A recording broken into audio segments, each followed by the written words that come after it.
فالحب بات معلنا، ما كل ما أخفته العين محزنا.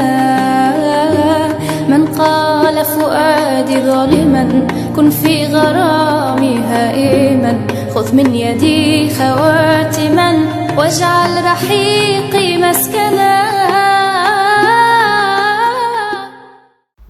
السلام عليكم، مرحبا. أنا ليلى فتوح. اللهم صل وسلم وبارك على نبينا محمد. هنبتدي النهاردة نعمل مع بعض طبق كريم كراميل من الدرجة الأولى. تقدري تعمليه في قوالب، تقدري تعمليه بالأشكال اللي حضرتك شايفاها، بس أنا شخصيا بفضل القوالب الإزاز، لكن تقدري، ده ليكي حرية الاختيار. أنا حبيت أوريكي الشكلين عشان تعرفي إن الطبق بتاعنا ناجح، ننفع إن احنا ننفذه في أي شكل من الأشكال. مقدرنا النهاردة بالكوب العادية، مش حتى بالكوب المعيارية. نتيجة مضمونة 100% إن شاء الله. أنا معايا ربع كوباية من السكر، يعني السكر عند إيد الكوباية من تحت، ومعايا كمان كوباية من اللبن الحليب العادي، طبعا لبن بارد مش سخن ولا حاجة. ومعايا كمان 2 بيضة حجم متوسط، ومعايا كمان فانيلا سائلة او فانيلا بودر. تقدري حضرتك تستخدمي النوع اللي متوفر عندك. يعني احنا النهاردة مقاديرنا بسيطة جدا، انا حبيت احط لك مقدار واحد صغير تقدري ان انت تضاعفيه بالكميات اللي انت عايزاها. ومعايا كمان قوالب من الزجاج. القوالب دي طبعا عميقة، وبتزن القالب سعته 1.5 لتر، يعني معايا 2 قالب 3 لتر. ومعايا طبعا الصواني اللي انا هحط فيها المية السخنة بتاعتي. طبعا انا استخدمت كله ازاز عشان ابعد عن ان يبقى فيه ألمونيا او تزرقة او كلام من ده. ومعايا كمان قالب صغير من وزنه يعني يزن لتر. هنبتدي نعمل الكراميل بتاعنا. معايا 2 كوباية من السكر، ده سكر حبيبات عادي، وهنزل عليه بنص كوباية من المية. نص كوباية المية دي انا اقدر ان انا اعمل السكر على طول عادي من غير مية، بس هيبقى محتاج حاجة واسعة بحيث ان انا انزل شوية بشوية من السكر، وده هيعمل لي ارهاق شوية في الوقت. لكن انا استخدمت المية، ده بتساعدني ان انا الاحظ تحول الكريم كراميل بالراحة واكون متحكمة فيه. زي ما انت شفتي غلى، وبعد كده المية اتبخرت منه، وبعد كده وصل للون اللي احنا طالبينه. هبتدي اشيله من على النار بسرعة عشان سخونية الحلة هتزود في التسوية، وانا مش عايزة كده. هبتدي اوزعه في القوالب بتاعتي وهتركه ان هو يكف معايا. هبتدي دلوقتي اعمل الكريمة. انا طبعا هضاعف الكمية، انا هستخدم 8 اكواب من اللبن. طبعا هحط في الحلة 7 اكواب بس، وهبتدي الكوباية النهائية الثامنة هركنها على جنب، لانها هحل بيها خليط السكر والبيض بتاعنا. هشيل اللبن احطه على النار عشان يغلي، وهبتدي اجيب 16 بيضة، لان زي ما اتفقنا احنا بنضاعف الكمية لاكبر كمية، زي ما حضرتك عايزة تضاعفيها بالكم اللي انت عايزاه. وعليهم 2 كوباية من السكر. هنزل طبعا كل البيض بتاعي، وهبتدي ان انا انزل عليه 2 كوباية السكر. وهحاول ان انا اقلب المكونات في بعضها بحيث ان هي تتداخل في بعضها، وان البيض يبقى يحل معايا وما يبقاش فيه اي نوع من انواع التكتل.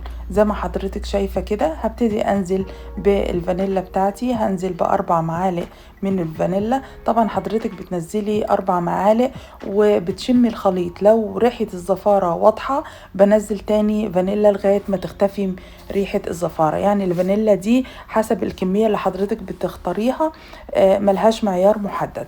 هبتدي انزل بكوباية اللبن عشان اضمن ان الكثافة بتاعة البيض والسكر خفت معايا، وان ما عادش فيه تكتلات الى حد ما قبل ما اضيفها للبن بتاعي السخن.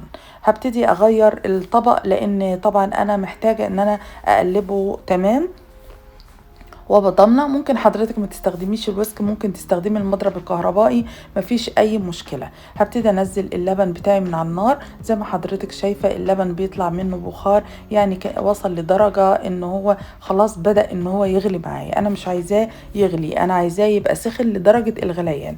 هبتدي انزل خليط البيض والسكر واللبن اللي احنا حلناه يعني على شكل سرسوب بسيط كده لغايه ما اخلص كل الكميه اللي معايا.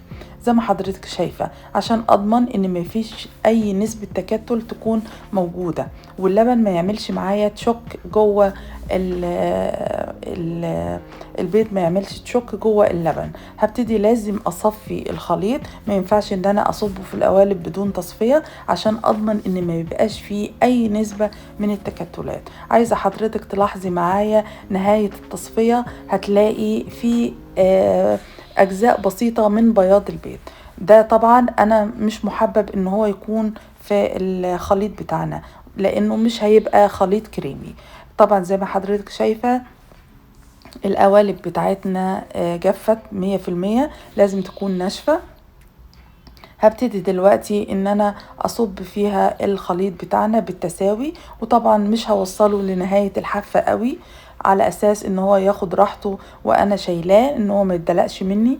هبتدي انزل كده في زي ما حضرتك شايفة، انزل في القوالب. وطبعا لازم الكراميل يكون مسك معايا عشان ما يختلطش مع ان اللبن بتاعي لسه في درجة الدفيان، يعني ما هوش بارد. هكمل كل القوالب بتاعتي زي ما حضرتك شايفة.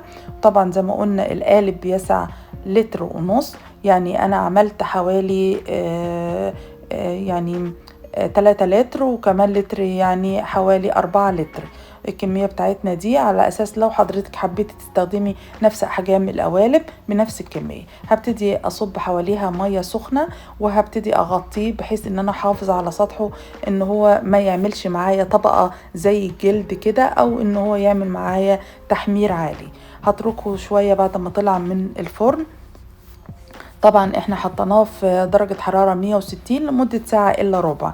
زي ما حضرتك شايفة تماسك معانا، هنسيبه يهدى خالص ويبرد.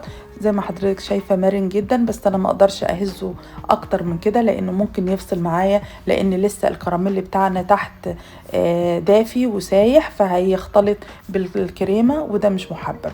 هدخله التلاجة لمدة حوالي 6 ساعات على الأقل.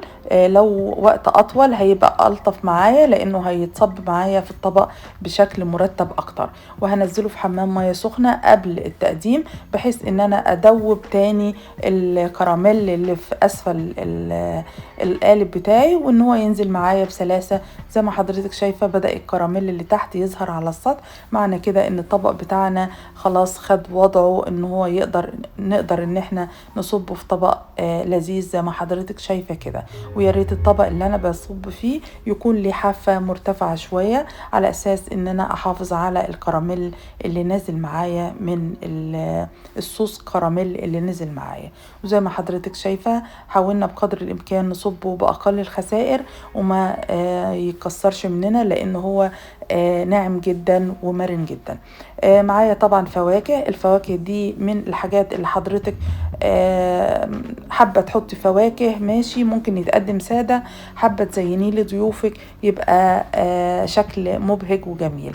انا طبعا حطيت توت بري مع اوراق من النعناع وكمان فراولة، يعني ديكور بسيط جدا ان هو يدي بهجة للطبق بتاعي. وان هو طبعا زي ما حضراتكم عارفين ان العين بتاكل قبل البق، فلازم يكون طبقنا ممتع ولذيذ. يا ريت يكون النهاردة الطبق بتاعنا عجبكم ونال اعجابكم. وصدقوني هو طبق ممتاز من الدرجة الاولى، خبرة سنين طويلة، مش طبق انا لسه مجرباه امبارح او اول امبارح، يعني بقاله يومين معايا. لا هو طبق معتمداه من 20 سنة. نتيجة مبهرة. ويا ريت يكون عجبكم النهاردة، ويا ريت ما تنسونيش من الدعاء ليا والام الغالية بالرحمة والمغفرة، واسيبكم في رعاية الله.